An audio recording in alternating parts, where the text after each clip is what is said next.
Everyone. Good morning. I'm Robert Watson. I am the Ohio Valley Outreach Director for the U.S. Global Leadership Coalition. It's good to be together. We prefer to be in person, of course, but we're glad to have the opportunity to speak with you and connect this way. And I know it's been a long year, so we appreciate everybody getting on and participating.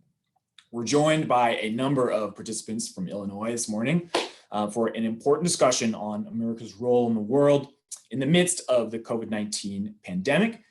And this conversation really is more important than ever as the virus surges in India, as well as other countries in South America, including Brazil. We really simply cannot afford to take our foot off the gas pedal right now when it comes to addressing this crisis. We are honored to have Congressman Raja Krishnamoorthi with us today to talk about America's critical role in this global fight. And he is a vital congressional champion at this pivotal moment in the pandemic. And we'll welcome him to the Zoom here in just a minute. But to get things started, we'd really just like to give a little bit of information about who we are. Last year, the U.S. Global Leadership Coalition celebrated 25 years of building a better, safer world. And I wanted to share just a little bit about what we've built over the last 25 years. We're about 500 American businesses and humanitarian organizations alongside our network of businesses, faith, military, and community leaders from all across the country.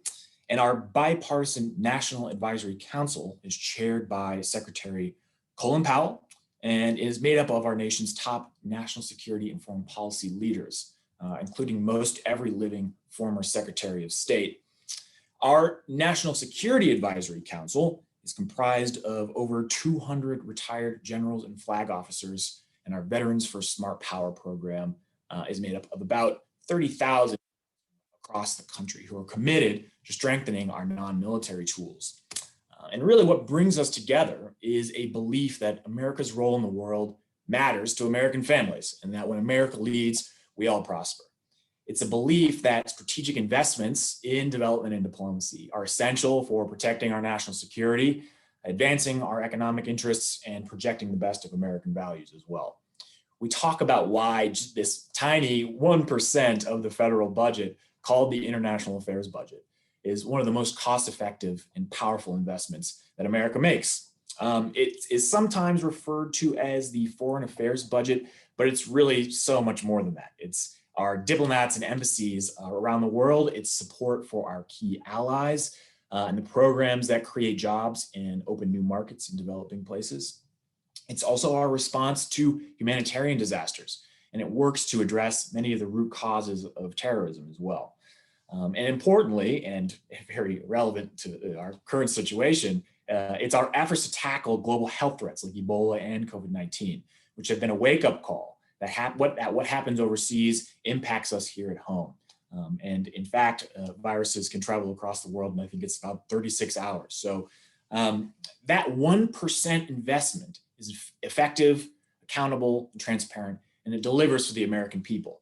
We host forums like this with people from all over the country, from all political spectrums, and really from every state.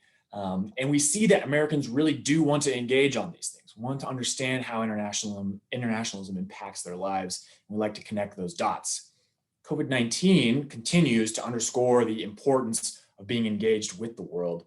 And we are really so fortunate to be joined by a true expert and change maker who is tackling these challenges and shaping the debate on America's global investments to stop the next pandemic or any global crisis in its tracks. So with that, I'd like to introduce, first of all, our moderator for today's discussion, Ariana Rex. She is the Government Relations Director at the U.S. Global Leadership Coalition.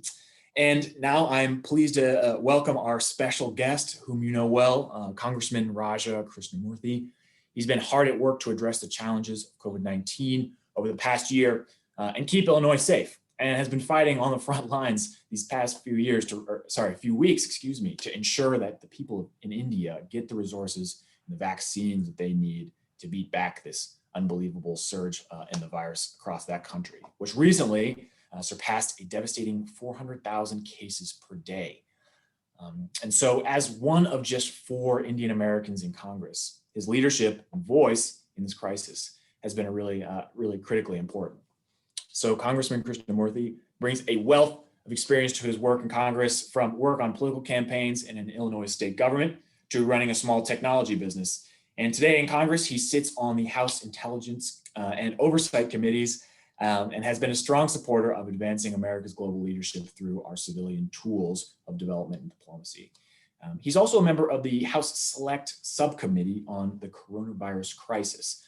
So, with that being said, to kick off today's discussion, Congressman, I'd love for you to give a few words about what you're working on and where you think America's leadership is most critical right now in the global COVID-19 fight. Well, thank you so much, Robert. Can you hear me? We can. Great. Well, good morning, everybody. Thank you so much for having me. It's so nice to be with you. And it's so nice to come someplace they can pronounce your name properly. It's a true story, but when I first ran for office and I introduced myself, I said, "Hi, my name is Raja Krishnamoorthi." And the person in Chicago looked right back at me and said, "Roger Christian Murphy. Very nice to meet you." And he then said, "I didn't know the Irish made it to India." So it's so nice to be with you. And thank you to USGLC for putting on this forum. I really appreciate all the staff, and of course, Michael and Ariana and Liz for arranging today's Zoom webinar and for allowing me to address you. I hope that next time we can do it in person, but thank you for allowing me to address you virtually. Maybe I'll tell you a little bit about my backstory before I get into the substance of my remarks, but essentially, I was born in India, and I came to this country when I was about 3 months old, where my father was studying engineering in Buffalo, New York. And thanks to his hard work, but also America's openness, he was allowed to come here and study as a part of the ingress of immigrants following the 1965 Immigration and Naturalization Act, signed into law by Lyndon Baines Johnson. Things were going really well for my family until suddenly they hit the economic skids in 1973 during the recession, when unfortunately my parents lost employment, but thanks to the generosity of the American people, we were allowed to move into public housing and food stamps. So I spent about half of my early childhood in those two programs. And thanks to the generosity of the American people, we were allowed to stay until my father could complete his studies and then find an excellent job in, of all places, Peoria, Illinois. And so they loaded up the U-Haul truck and started driving until they reached Peoria. And but that was kind of where the golden period of our lives began. And that's really where we entered the middle class. And pretty much every night at the dinner table, my father would say to my brother and me, think of the greatness of this country, and whatever the two of you do, just make sure this country is there for the next families who need it. And so fast forward through college and law school and working in Illinois government, and then running a small company, I ended up getting elected to Congress in 2016. And my life has come full circle, where now I can fulfill, or try to fulfill, that mission statement assigned to me by my parents, which is try to make sure that this country is there for the next families who need it. And so during this pandemic, I view that as a sacred mission to help people get well and to stay well from a health standpoint, but also to help them recover economically from the devastating toll this pandemic has taken on them as individuals, but also our businesses and so forth. I currently represent the 8th District of Illinois. These are all the suburbs surrounding O'Hare International Airport in Chicago, including the runways, but not the terminals. And we can talk about gerrymandering another time, but this district represents, to me, the United Nations of congressional districts. 30% of the residents out of 720,000 people are immigrants. And they come from all parts of the globe, not only Central and South America and Mexico, but also Asia. And of course, a large number of the Caucasian residents of this district are immigrants from Europe. first-generation immigrants. And so what you folks are doing at USGLC is of great interest to them, because they know how important it is to use our power as a country, both economically and in other ways, to enhance our relationship with other nations, especially the ones from which they hail. And in the process, it benefits us and our state and our region in vital ways. One topic I wanted to focus on today is what we're doing with regard to the pandemic, and specifically what has been happening with regard to the surge in coronavirus in places like India, Argentina, and other global hotspots. Obviously, the Biden administration has done a tremendous job here in the United States ramping up our vaccination effort. And I don't need to go through all the statistics except to say that we are nearing almost 50% of our nation's residents having received their first dose of vaccination. However, that's not the case abroad. And in India in particular, we are seeing a tremendous humanitarian tragedy unfold, where between 300 and 400,000 cases of COVID are arising every day. Now, this is a lesson for us in multiple regards. One, they've had a tremendous reversal of fortune in India. They managed to largely escape the worst of the first wave of COVID. And in February, they had fewer than 10,000 cases per day. To put that in perspective, we are still struggling in this country to get to fewer than 10,000 cases per day. We're somewhere between 30 and 40,000 cases per day. But then at that point, they let their guard down. They let their defenses down, and variants entered the country. And then suddenly, boom, the surge took place, and now we're at 300 to 400,000 cases per day. They also did something which, in hindsight, perhaps was not advisable, which was they didn't prioritize vaccinating their own population as quickly as possible, and exported a number of their vaccines before they had a chance to vaccinate a big part of their own country. Just to give you context, they have vaccinated 127 million people out of 1.3 billion. So that's their first dose of vaccination, I should say. That's less than 10% of the population. But they exported 70 million doses to other countries, to friends, and to people in need in Africa and other places, which is obviously a wonderful thing. And India is the world's vaccine factory. It's the largest producer of vaccine. However, given the dynamics in India itself, they didn't get enough people vaccinated quick enough in India. Now, America and its allies and partners have to help countries like India and others. And that's what I'm pushing very hard right now. Last weekend, 1 week ago, I called for the Biden administration to step up and share raw materials in the production of vaccines, and unutilized AstraZeneca vaccines, which we are not going to be using as part of our vaccination program, roughly 60 million doses. I called for them to be shared with India and other countries.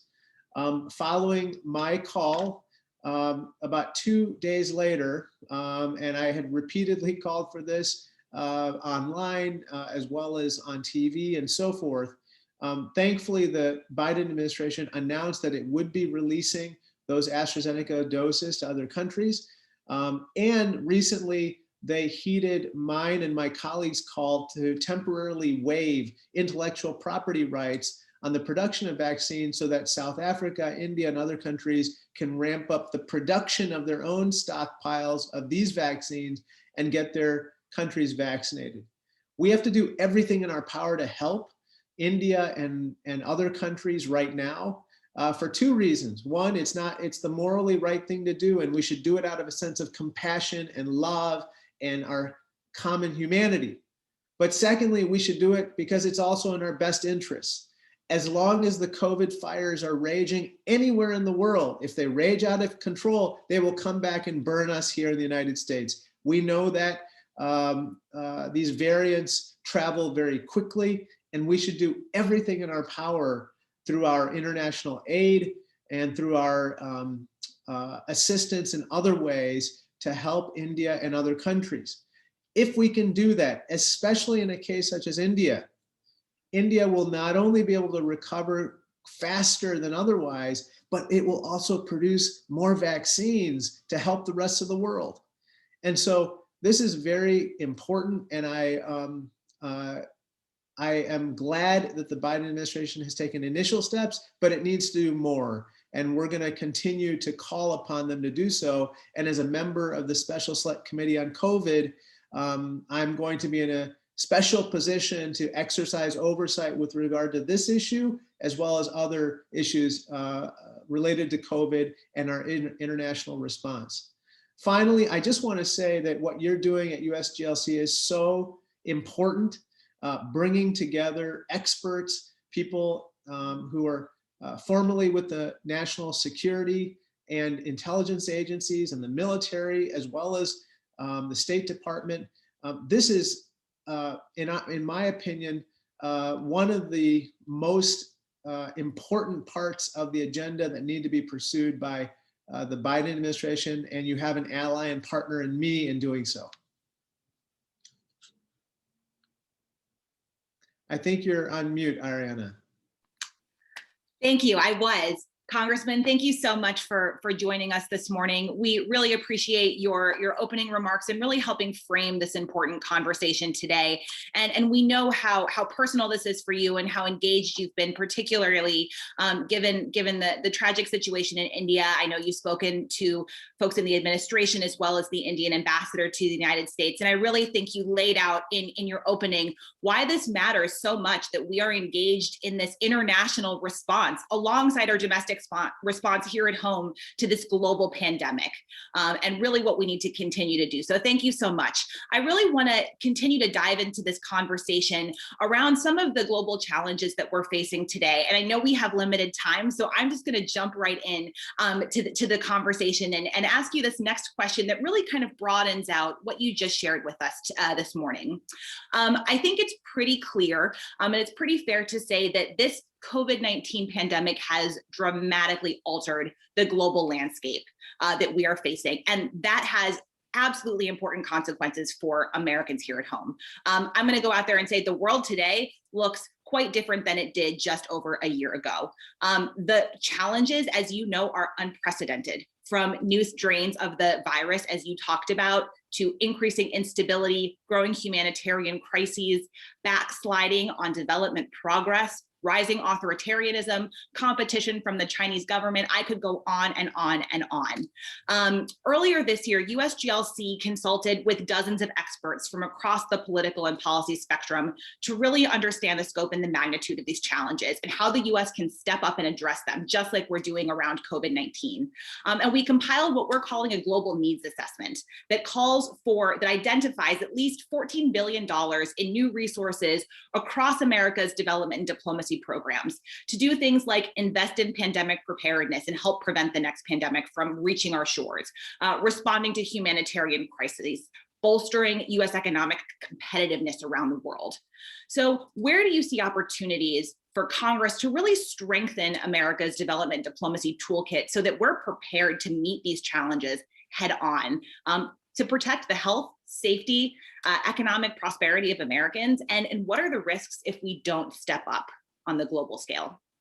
Well, I love the items that you had mentioned, and let me just take a couple of them very briefly. But I think that now more than ever, we know that we need to re-engage the world with regard to our kind of national and world health security.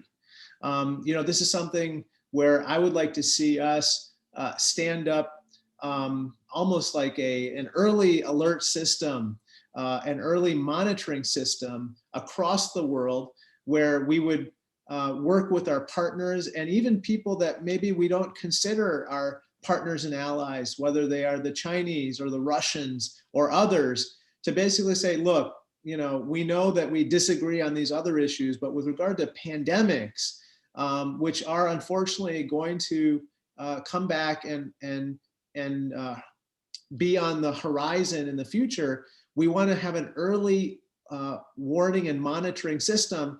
And when such a system is triggered, we collectively rush aid to that particular locality and address it together and snuff it out before it spreads. With regard to the humanitarian assistance that you mentioned, I absolutely think we have to step up our game there, especially, for instance, in Central and South America, as well as in Mexico. What we see happening on our southern border, for instance, is a direct result of course, natural disasters that have been happening over time, but also COVID, which is raging. And unfortunately, the scientists tell me and epidemiologists tell me that they take a special toll on people of Latino descent and of course, people from that region of the world. And so we have to rush that aid there, if for no other reason than to help to stem the tide of people who are coming to our borders as well. And then last, absolutely, if we do these things and we do them properly, it helps to maintain our global economic system where we can sell our goods and services, where we can resume tourism, which has been crippled, as you know, throughout the world, including in the Chicago region, by the way, because international travelers are not allowed to come here. And we can't wait to see that resume, but it starts with these proactive steps to help other countries right now. Absolutely. That's such a critical point. And I think you're absolutely right. At USGLC, we talk a lot about addressing those root causes of migration, as you mentioned, from those countries in Central America. And that being exactly one of them, the surge in COVID cases, and of course, violence, the challenges with good governance, and so many other things. So you're absolutely right. I want to pivot a little bit. As you know, USGLC talks about our engagement in the world and why it matters to Americans in 3 categories. And we kind of touched on them, why it matters for our national security, for our economic prosperity, and certainly for our values. I want to really drill down on that national security bucket, because you are a member of the House Intelligence Committee, a really important committee doing absolutely critical work to protect America's security. And you recently heard testimony from some of America's top intelligence leaders about worldwide threats. And you know, I think better than anyone, along with so many bipartisan members of Congress, that the challenges that we face today on the global stage, whether it's malign influence by Russia and China, to climate change, to so many other things, we can't just solve those challenges with our military alone. So from your position on the Intel Committee, can you talk a little bit about what you see as the biggest geopolitical challenges that the US is facing today and really looking into the future? And how does our civilian toolkit really help serve as the tip of the spear in addressing them? Sure. Well, I think the biggest kind of threat, you could say, that our leadership pointed out at our Worldwide Threats hearing is, of course, the Chinese government's particular challenges with regard to security, but also with regard to our economy. And you know the list of activities that the Chinese government and Communist Party are engaged with, but of course they are throwing their elbows throughout the region in their neighborhood with regard to border disputes, but also with regard to, just asserting their dominance. For instance, trying to assert their dominance with regard to the Taiwanese or in Hong Kong and so forth. And then from an economic and competitiveness standpoint, the Chinese government is encouraging and participating in cyber espionage, cyber attacks. They are also dumping goods and services to destroy foreign competitors. And they're doing other things which pose a grave threat. I think that the only way that we're going to deal with the Chinese threat, or anyone like them, is through partnerships and alliances and working with others to stand up a different set of rules, if you will. And that's why, international assistance, but also ties with countries like India and Australia and Japan through the Quadrilateral Initiative, also known as the Quad, are so important in bringing a rules-based international order back to the agenda of those who aren't really sure which way to go. Should they go the way of joining an international-based rules order or international rules-based order, or should they go the way of autocracy? You know, what Joe Biden said the other night in his State of the Union was so important, which is nations throughout the world are observing, they're watching, and they're looking to see which path is the more advantageous one to travel. The one of democracy and human rights and celebrating freedom and free markets and capitalism, or is it something else? Something along the image of the Chinese government's path forward. And I respectfully submit that we want them to pursue the former. And that's why this aid is so crucial. It builds goodwill. It helps to stand up their systems of government and their economies. And they're more likely to pursue a path that we would like rather than what the Chinese government pursues. Thank you so much for that. I couldn't agree more. And you know, before we get to some questions from your constituents, I want to turn to one other issue that I think is really critical, that is often talked about as a top national security threat, but is also an economic challenge and certainly something around our values, and that is climate change. And we know that this is going to require a whole of government approach, including the use of all of our development and diplomacy toolkits to address it. I know this has been an issue that you're really passionate about, that you've been a longtime advocate for combating. And actually, I think your first resolution in Congress back in 2017 was actually on the importance of US leadership and global cooperation to address the climate crisis. So I want to ask you, developing countries, as you know, are disproportionately affected by the challenge of climate change, whether it is climate-driven hunger or migration, as we talked about earlier from the Northern Triangle, frequent disasters. So what more can the US and our international partners, allies, and others do to help developing countries in particular build resilience and mitigate these impacts of climate change? I think that we, obviously we have to do our own part here at home. That's our kind of work to be done as a government and as a country. In that regard, I'm glad to have started the Bipartisan Solar Caucus in Congress, and I started it with a Republican named Ralph Norman. We couldn't be more alike. We could not be more different, I should say, Ariana. You know, he is a conservative Republican. I'm not. He's a member of the Freedom Caucus. Obviously, I'm not. And his name is Ralph, and I'm not a Ralph. And so he and I share a passion for solar power. And together we actually accomplished a lot in terms of getting the Trump administration to invest in the expansion of solar power on military bases, as well as lowering soft costs in the use of solar. And we need to do more and more like that to create a renewable energy economy here to lower our greenhouse gas footprint. The second thing is we do have to work with our partners in other countries. And that's why I'm so glad that the Biden administration rejoined the Paris Climate Change Accords. That was my first resolution in 2017.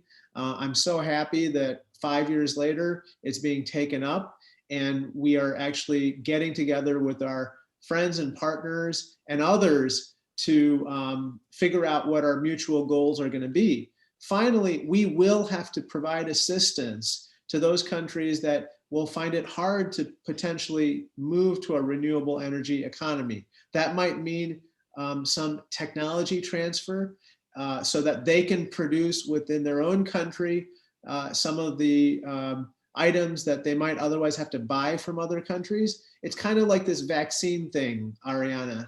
You know, we are temporarily waiving patent rights so that others can build or produce these vaccines, and they'll be able to do it faster because it's an emergency. I believe climate change is an emergency. And I think that we're gonna have to look hard at what we can allow other countries to produce. It will create more jobs in their countries, and it will allow them to stand up the resources to fight climate change. I just want to point out to one program that I think we should model our international aid efforts on, and it's particularly important for vaccines, but PEPFAR. That was the most successful international aid program on a bipartisan basis in the last 30 years that I can think of. And it saved millions of lives, and it stood up domestic resources as well to fight the issue at hand, in that case, HIV/AIDS. We have to do the same thing now for the pandemic, but also for climate change. Wonderful. Well, thank you. Couldn't agree more. And the bipartisanship that you talk about, particularly around addressing global health challenges and the leadership from PEPFAR over since 2003 has been just incredible. Yes. So what I want to do right now is I actually want to turn to some of your constituents. We've invited some Illinois State Advisory Committee members to ask some questions of you. So I have the honor to call on Peggy Parfenoff with World Chicago.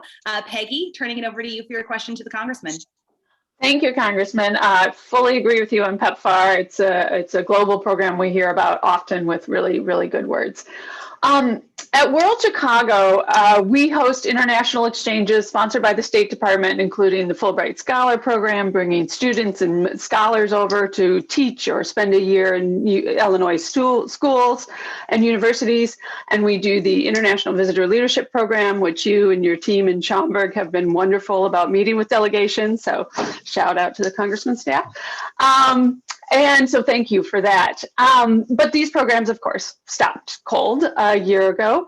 And I'd like to hear a little bit about why you feel it's important to bring it back, but also with your hat from the coronavirus subcommittee, has there been discussions about how to do it safely? Do we have a vaccine passport? Are all vaccines, is Sputnik from Russia going to be allowed? Are the Chinese vaccines? Have you had conversations around that, or where does that stand? Thank you, Peggy, and thanks for your great work at World Chicago.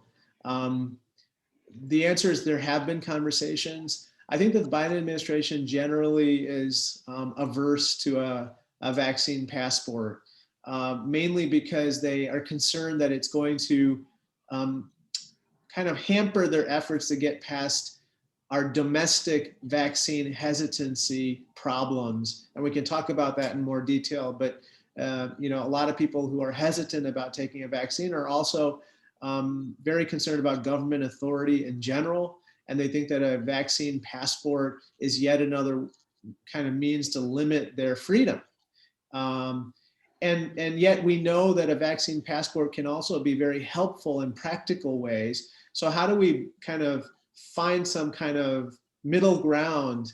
And I think personally that Chicago and other local entities may end up adopting their own version of that type of instrument, such as a vaccine passport or something else, because they want to resume tourism here. We want to resume that foreign travel. We want to get people coming here and investing in our region and visiting their relatives. And so I personally am a little more in favor of it, perhaps, than others. I'm glad that Lori Lightfoot is looking into it with regard to Chicago. And so I think we'll have to stay tuned a little bit. Great, thank you. Thank you. Thanks, Peggy. Next, I'd like to call on Prashant Gupta with Neem Partners. Hi, Congressman. Thank you so much for taking the time. I really enjoyed actually hearing about your background. I came here on a full scholarship, and I always joke, if I had a 95% scholarship, I wouldn't have been able to come. So the warmth of this country and the openness of this country is just astonishing. And, that's why, folks like you and me want to participate and see how we can give back and contribute to the country moving forward. So I had a question relating to Development Finance Corp, the DFC. As we think about our competitiveness globally, you've called DFC a critical agency in helping us compete abroad and strengthen our relationships abroad. And recently, DFC announced a set of ambitious targets to support the US goals in achieving global climate resiliency. Is there a role for DFC to play in terms of helping out with the COVID surges in India, elsewhere? Like, what role can DFC potentially play in that area? Absolutely, and great question, Prasant. I think that DFC should absolutely play a vital role in helping to stand up the domestic manufacturing capacity of India with regard to manufacturing vaccines. At the Quadrilateral Initiatives maiden meeting this year, I believe that the US said that they would help India stand up the capacity to manufacture 1 billion doses of vaccine.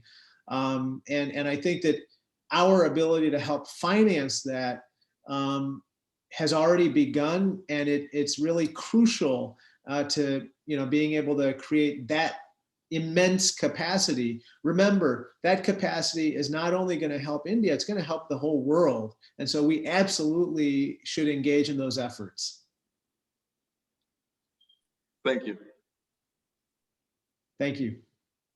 Wonderful. Thanks so much. Well, Congressman, unfortunately, our time is limited. I think we could probably talk for another hour or two on these topics very easily. But I'm going to end us on a final question for you. And I'd like to, despite the challenges, I'd like to end on a positive note. And I'd like to ask you about what keeps you going in these uncertain times, and what gives you hope that we can rise to the challenge of not only stopping the spread of COVID-19 in its tracks, but rebuilding and making sure our economy recovers and providing hope to Americans in the world during a really uncertain time.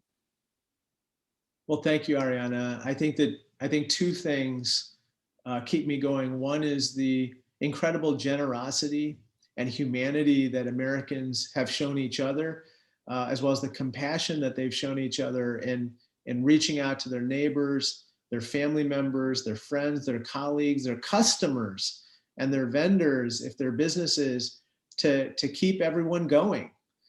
We kind of have held hands, so to speak, as we've tried to weather the storm. And it has been a storm, an incredible emotional storm, economic storm. And yet here we are, and we're still going. The economy is coming back, and we are able to open up safely. The second thing that I want to point out is just as quickly as we went into a pandemic and we saw the toll that it took, look at how quickly we were able to respond, and oftentimes in a bipartisan way, whether it was the economic relief programs, and I'm proud to have played a role as a former small business person in the PPP program, $1 trillion in loans given to 5 million businesses to keep them alive.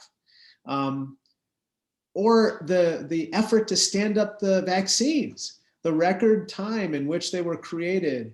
It shows that when Americans come together and we work diligently in a shared purpose and a shared endeavor, we can accomplish anything.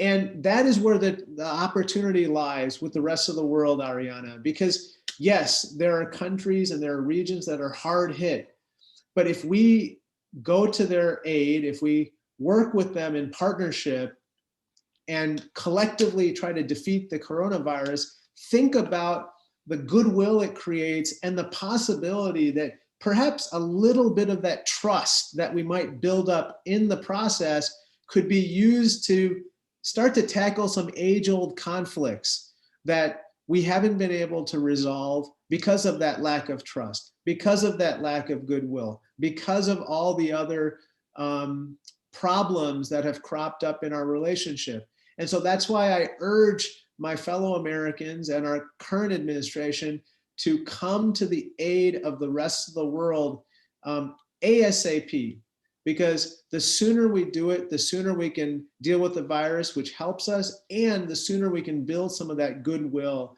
that soft power can be deployed to the benefit of all Americans. Well, I can't think of a better way to put an exclamation point on this conversation. Thank you for such a beautiful and eloquent answer. And I certainly am taking away so much from this.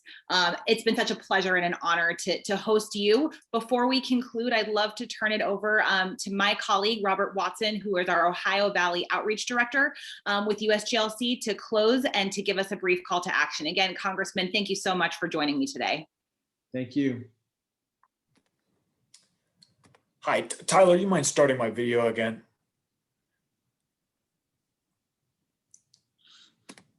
Thank you very much. Well, with that, thank you, Ariana, and really, Congressman Krishnamoorthi, thanks so much for being here today. It's a really pivotal time for our country, and it means a lot to hear from you. So thanks again, and take care. Thank you to Peggy and Prashant, along with all of the Illinois Advisory Committee members and the Veterans for Smart Power who joined us today. We really appreciate it. We couldn't do any of this work without you. And really, your work is what grounds us in the state. So thank you very much. We really are so appreciative that you are able to join us for this conversation, Krishnamoorthi. Really to advance America's global leadership and have a discussion about why these things are so important for us. And for all the audience, thanking your congressperson, reaching out to show that you support international engagement for the United States is really critical to supporting this budget, to showing that we need to be engaged with the world. Your voice is one of many in USGLC's national bipartisan coalition, and it really does make all the difference to have you involved. I also encourage you to take some time to explore our report on reports. It's a report that highlights a bipartisan roadmap for U.S. global leadership on some of today's most pressing global challenges. You can download the full report at usglc.org and share the findings of broad consensus across political spectrums, things like that. So please share that with your network, Twitter, Facebook, LinkedIn, what have you. And additionally, for up-to-the-minute updates, make sure you're on our mailing list, following us on Twitter or Instagram as well. And you can learn about other upcoming events like this. Hopefully we'll be back in person soon. And we really appreciate your participation today. Thanks again for your support. We enjoy hearing from you, and I will be following up. So I'll talk to you soon and we can continue the conversation. Thanks again and take care.